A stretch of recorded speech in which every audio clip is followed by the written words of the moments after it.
After being paralyzed from the war, a baronet encourages his wife to find another man to help her provide him with an heir. This, however, leads to the woman indulging in her desires. Connie beams during her wedding to Clifford Chatterley. After the ceremony, her sister Hilda helps her prepare for the reception, though she hints that she disapproves of the marriage. Connie defends that Clifford will return to war tomorrow, so they didn't want to wait. Still, Hilda thinks her sister quickly falls in love, and this might leave her heartbroken. Soon, the newlyweds join their reception as Connie is welcomed to the Chatterley family. The married couple enjoy their first evening together afterward, but part ways the next day as Clifford heads back to war. Weeks later, the couple moves to the Chatterley's estate in Rugby as Clifford has been sent back home after an injury left him paralyzed. To not be bothered with stairs, the new baronet decides to turn the library into the master bedroom, thinking that it's perfect for him to pursue his new career as a writer. He also mourns that this was where his father's body was found after he suffered a heart attack. Seeing him saddened, Connie encourages her husband to make life as they wanted. Happy with his wife's positivity, Clifford offers her the bedroom above the library for her privacy. The woman soon explores the estate and reaches her new room, which is decorated with the Chatterley's family portraits. That evening, Connie joins her husband in bed seeking affection. However, Clifford struggles to perform given his injury. One day, the Chatterleys interview applicants to be part of their household. During this, Clifford meets Oliver Mellors, a former lieutenant applying to be the estate's gamekeeper. The baronet wonders if the man would be satisfied with such a job, so Oliver assures him that he's seen enough of the war and is looking for something peaceful. Soon enough, they fill their staff and begin restoring the estate. Connie continues to assist her husband as their life starts gaining stability, though the lady is bored since the estate is too quiet. Eventually, Clifford holds a gathering with his old friends while Connie feels out of place. She soon learns that Hilda has begun traveling the world since the war ended. This makes her jealous. One day, she asks her husband to let her visit Hilda in London. Clifford suggests inviting Hilda over instead so Connie doesn't have to leave. Disappointed, Connie decides to go for a walk and discovers a nearby stream. A dog suddenly joins her until a man calls out to his pet. Connie finds that the owner is Oliver, who doesn't notice that she's there. The walk uplifts her mood, so she shares about finding the stream with her husband later. She encourages that they'll find a way so he can go with her, but he doesn't share her optimism. The wife then helps him get into a tub, but it ends up being difficult. Clifford wonders if she hates having to help him, so she assures him that she doesn't. She then opens the windows to let him enjoy the fresh air, and this gives Clifford an idea. He urges Connie to see the fair, surprising her since he just refused to let her leave the estate earlier. Connie accepts the offer and heads to the fair alone. The villagers welcome her, and she meets Mrs. Flint. However, the mood is interrupted when miners protest about their awful working conditions. One day, Clifford takes his wife to an old tree he used to visit as a child. He's afraid that he can't bring his own son there, so he wonders about letting Connie have a child with another man. Realizing that he's serious, Connie insists that she's married to him, but Clifford notes that no one else knows that he can't perform in bed anymore. If Connie gets pregnant, everyone would believe that it's his. Connie is appalled by the idea, so Clifford clarifies that he doesn't want to give her entirely to another man. He just wants someone to help her conceive and trust that she'll choose the right man to do this with.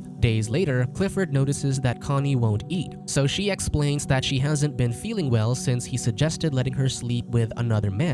Her husband ignores her worries as he finds an article criticizing his novel in the newspaper. Refusing to hear his ramblings about this, Connie retreats to her bedroom and takes down the Chatterley family portraits, feeling the weight of continuing their legacy on her shoulders. Later, Hilda visits her, and Connie immediately cries in her arms. She mourns how she can't escape the Chatterleys' expectations of her, so her sister confronts her husband. Knowing the couple's troubles, Hilda asserts that Connie's needs shouldn't be ignored. She decides to take her sister to a doctor and orders the baronet to hire someone to assist him, asserting that Connie won't be his caregiver anymore. Soon, Mrs. Bolton arrives to take over Clifford's care while Connie receives a doctor's advice to care for herself, so Hilda returns to London. As Connie goes on her walk, she passes by Oliver's cottage as her husband instructed. However, she catches the gamekeeper while he's bathing, so she shyly sneaks a peek. After he's dressed, Connie asks him if the new pheasants have begun laying eggs, which Oliver confirms. Immediately, the woman notices his books and how he's alone in the cottage, piquing her interest in him. Connie visits Mrs. Flint afterward and shares that she met with Oliver. Mrs. Flint notes that the older teacher talks about how the gamekeeper was a smart student, so they're not surprised that he became a lieutenant. Oliver was also married, but his wife Bertha entertained other men while he was at war, so they separated. One morning during her stroll, Connie passes by a hut which Oliver is refurbishing as a new coop. He shares that not many people know about the hut, so Connie asks for a key, claiming that she'd like to rest there since it's quiet. However, the man doesn't have a spare, so the lady heads back to her house and asks her husband for one. Learning that she met the gamekeeper at the hut, Clifford shares his pity towards Oliver, commenting that he was honored as a lieutenant despite his lowborn status then having it taken away. This comment makes Connie frown. Her walks are soon interrupted by rain, so she ends up getting cooped up with her husband. Unable to bear it, she rushes to the hut for some peace. Oliver soon arrives and gives her his only key, seemingly understanding her need for the place. For days, Connie escapes into the hut whenever she feels trapped in her husband's home. She also notices how Clifford has gotten so used to Mrs. Bolton's company that he barely pays attention to her, giving the lonely woman more reason to leave. One night, Clifford invites wealthy men for dinner to discuss modernizing their mines. This worries Connie since it would put miners out of work, so she asks her husband to at least help them move on to other jobs. The baronet merely chuckles at the idea. Offended, Connie leaves the table and marches to the hut. She finds Oliver working there, and she's happy to see that the pheasant's eggs have hatched. The gamekeeper helps her hold one of the chicks, allowing the two to touch for the first time. As she holds the fragile creature in her hands, Connie's bottled up tears finally fall, and she embraces Oliver for comfort. The man takes her inside, respectfully putting distance between them. However, Connie grabs his arm and kisses his hand. Despite his initial hesitations, the man accepts her advances, leading them to make love. When she gets home, she finds that Clifford is still speaking to his guests as if he hadn't noticed that his wife had left. The woman then rushes to her room and bathes, still thinking of her moment with Oliver. In the morning, she visits the hut again, so Oliver warns her that people might get suspicious about her seeing a lowly gamekeeper. She asks if he's afraid, and he says he fears her getting judged. Hearing this, Connie kisses the man, proving that she doesn't care about it. The two proceed inside the hut, completely surrendering to their passion. However, the lady cuts it short, suddenly worried that people might think she's been gone too long. As he walks her back to the estate, the man makes sure that there's no one around before kissing Connie and invites her to his cottage tomorrow. Returning to her wealthy husband, Connie's thoughts still linger with Oliver. However, she also recalls how her sister thinks she falls in love too easily, making her wonder if what she started was a mistake. The following day, Connie visits Mrs. Flint instead of Oliver's cottage. However, the gamekeeper arrives to buy milk from Mrs. Flint's husband. As the other woman leaves to fetch his order, Oliver asks why Connie didn't go to the cottage. She avoids the question and quickly excuses herself to leave as soon as Mrs. Flint returns. Oliver follows her, wondering why she's ignoring him. Connie defends that Mrs. Flint might have heard them, so the gamekeeper invites her to his cottage for privacy. The lady excuses that it's too late to do that. Not giving up, Oliver leads her to the woods, and despite her hesitation, she joins him with a smile. With the trees covering them, the two give in to their desires again. On their way back, Connie comments that she likes how Oliver has a tenderness she hasn't seen in other gentlemen. He thinks such men are different since they have to cut parts of themselves to be able to send others into the mines or to war. This endears her further to him, so she thanks him for saving her from loneliness. The two continue their secret relationship for weeks, finding happiness in each other's presence. Soon, however, Connie feels strange symptoms. Worried, she stays up that night when Mrs. Bolton finds her. The caregiver explains that Clifford has been struggling to sleep lately, so she stays up with him. She shares that she used to do the same for her husband, who died 25 years ago. Mrs. Bolton still misses him, leading Connie to wonder about finding a person who integrates themselves into their lives so well. Mrs. Bolton assures Connie that she and her husband will grow together since they only have each other. The lady uses the chance to lie that the doctor claimed that Clifford could still help her conceive so they might have children. The following day, Oliver passes by Connie's home as he waits for her, which Mrs. Bolton notices. Over breakfast, the caregiver notices that Connie has already left despite it being early. That afternoon, Mrs. Bolton overhears the other maids discussing how Clifford's modernization of the mines is overworking the miners he kept around. They wonder if he's cutting costs because his wife has expensive taste. Mrs. Bolton defends that Connie is kind, so the maids pity her for having a paralyzed husband. The caregiver assures them that the baronet can still perform in bed according to his wife, surprising the others. The rumors soon spread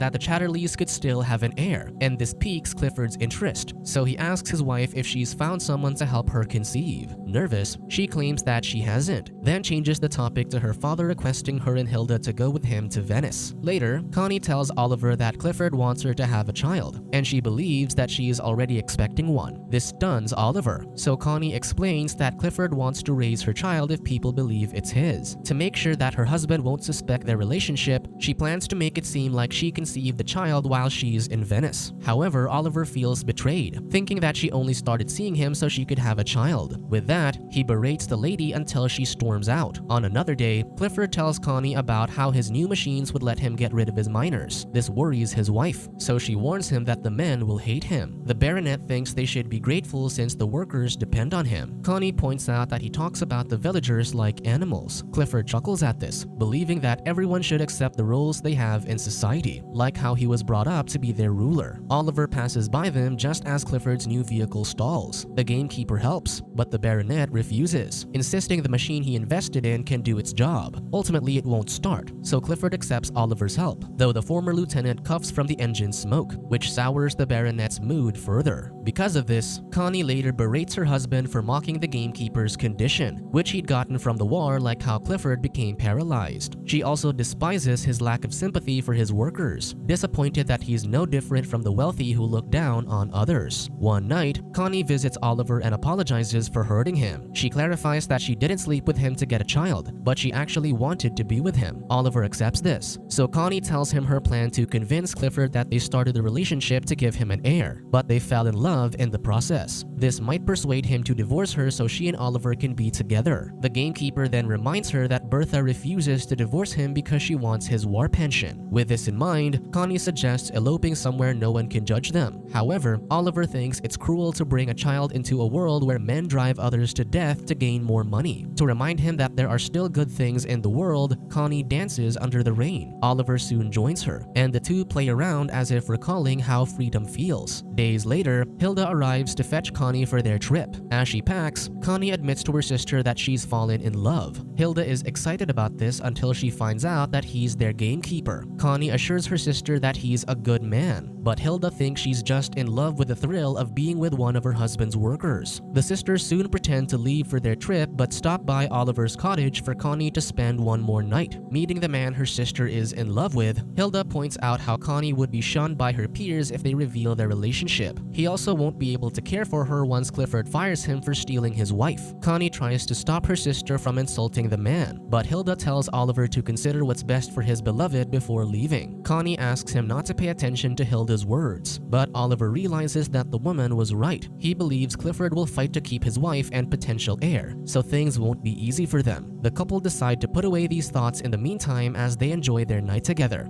However, someone visits the cottage in the morning, so Connie hides while Oliver answers the door. His visitor is Ned, Bertha's new lover. He demands to get Oliver's pension for Bertha, but the man refuses and threatens him to leave. After Connie leaves with her sister later, Oliver finds that she left one of her clothes. He burns it to make sure that no one will find it. Upon arriving in London, Connie tells Hilda that she might be pregnant. She also shares that Clifford told her to have a child with another man so he could have an heir. Their father overhears this, so he advises his daughter to enjoy what she has but don't end things with Clifford since his status is what she can always fall back on. Meanwhile, Ned breaks into Oliver's cottage while he's away. He finds a piece of cloth in the fireplace and Connie's book, which has her name written on it. Using these, he starts a rumor, claiming that Bertha went to the cottage to make amends with her husband but found the silk cloth and the book. The rumors begin to spread, so Mrs. Bolton tries to divert the story, insisting that Connie had just lent the book to the gamekeeper. However, the story eventually reaches Clifford, so Mrs. Bolton calls Connie. Soon, Mrs. Bolton goes to the house to meet with Oliver. Seeing him, she tells the gamekeeper that Connie is returning and has asked him to meet her at the hut tonight. This gives Oliver a clue about why Clifford has asked to meet him, yet he goes to his office nonetheless. Immediately, Clifford confronts Oliver about the gossip and commands him to leave his land. Soon, Connie drives back to Ragby but stops when she sees Mrs. Flint. The woman refuses to talk to her, fearing that Clifford will throw them out since she thinks Connie and Oliver's relationship began on the day they met in her home. The lady denies this, but the woman just bids her goodbye, not wanting to risk her family's home. Connie then rushes to the hut and finds Oliver packed. Everyone knows about their relationship, and he's been fired, so the woman encourages him to elope. However, Oliver worries that he has nothing to give her, so he promises to return for her when the time comes. With that, he kisses her goodbye. The lady then confronts the baronet and confirms her relationship with the gamekeeper. She reminds him that it was his idea for her to take a lover, but he asserts that he asked her to choose the right man. Connie defends that Oliver is a better person than anyone she'd met, so she will have his child. This surprises Clifford. Since everyone knows about her and Oliver, no one would believe that her child is his, so Connie demands a divorce. Clifford refuses, insisting that he still loves her. However, Connie points out that she tried living by his rules and worked to support him, but Clifford never gave her any kindness. She believes that he values her like his belongings, so the baronet asks her how he can be better for her. However, Connie's only request is for him to let her go. Heartbroken, Clifford allows her to leave but insists that he will never divorce her since she was the one who broke their vows. Accepting this, the woman leaves the man sobbing. As she heads out, Mrs. Bolton approaches her worriedly. Connie assures her that she's fine and asks her to find out where Oliver will go because she still loves the man. Connie spends the next few days in Venice, waiting for news about Oliver. Meanwhile, Mrs. Bolton tells the Chatterley's maids to let her know if they learn about the former gamekeeper's location, explaining that Connie gave up everything because she truly loved him. This makes the women feel guilty over judging the baronet's wife. Months later, Connie finds ladies gossiping about her, proving how the wealthy society has shunned her. Despite this, Connie beams when she finally receives a letter from Oliver. Hurriedly, the lady in love drives to his location, learning that he's found a job at a farm. The two finally reunite, finding a small part of the world where they can raise their family freely and happily. Subscribe to watch more videos like this, turn on notifications and leave a like to help the channel out. Thank you for watching.